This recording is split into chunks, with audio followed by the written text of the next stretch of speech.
কল্যাণে এমন এমন মানুষ এমন এমন উক্তি করে এত নিম্ন জায়গায় নিয়ে যাচ্ছে, মানে কি বলবো সেটা আর নিজের বলতে গেলে নিজের মানে উপরে থুতু দিলে তো নিজের গায়েই আসে।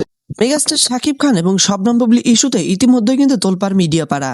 তবে দুজনকে নিয়ে ইতিমধ্যে আলোচনার ঝড় কিন্তু বেশি বলছে। মেগাস্টার শাকিব খান এবং অপু বিশ্বাসের ইস্যুটা তখন থেকে আসে যখন থেকে গুঞ্জন ওঠে মেগাস্টার শাকিব খানের দ্বিতীয় স্ত্রী শবনম বুবলি নাকি দ্বিতীয় বাচ্চার মা হতে চলেছে। এই ইস্যুটা নিয়েই কিন্তু সোশ্যাল মিডিয়ায় আলোচনা শুরু হয়। একটা অনুষ্ঠানের প্রোগ্রাম থেকে এই ইস্যুটা কিন্তু চলে আসে যে শবনম বুবলি দ্বিতীয় বাচ্চার মা হতে চলেছে। তবে এই ইস্যুটা নিয়ে মেগাস্টার শাকিব খানের দিক থেকে কোনো সারা শব্দ এখন অব্দি আসেনি। তবে শবনম বুবলি এই বিষয়টা নিয়ে কিছু কথোপকথন বলেছেন। শবনম বুবলিকে যখন প্রথমবার গুঞ্জনটা শুরু হয় তখন তার সাথে যোগাযোগ করতে যাওয়া হয়, তখন কিন্তু তিনি মিডিয়ার লোকজনকে পাত্তাই দেননি। তিনি বারবার অ্যাভয়েড করে যাওয়ার চেষ্টা করেছেন। কিন্তু পরবর্তীতে যখন এই গুঞ্জনটা একদম জোরালো হয়ে ওঠে, ঠিক সেই মুহূর্তে তিনি কিছু কথোপকথন বলেছেন, যেটা আপনারা একটু পরে শুনতে পাবেন। তবে শবনম বুবলি ইস্যুতে যেহেতু উত্তপ্ত মিডিয়া পাড়া, আপনাদের একটা কথা জেনে রাখি, এখন অব্দি কিন্তু যে নিউজটা এসেছে শবনম বুবলি নাকি দ্বিতীয় বাচ্চা জন্ম দিতে আমেরিকাতে পাড়ি জমিয়েছেন, এই নিউজটা কিন্তু সোশ্যাল মিডিয়ায় ভাইরাল হয়ে গেছে।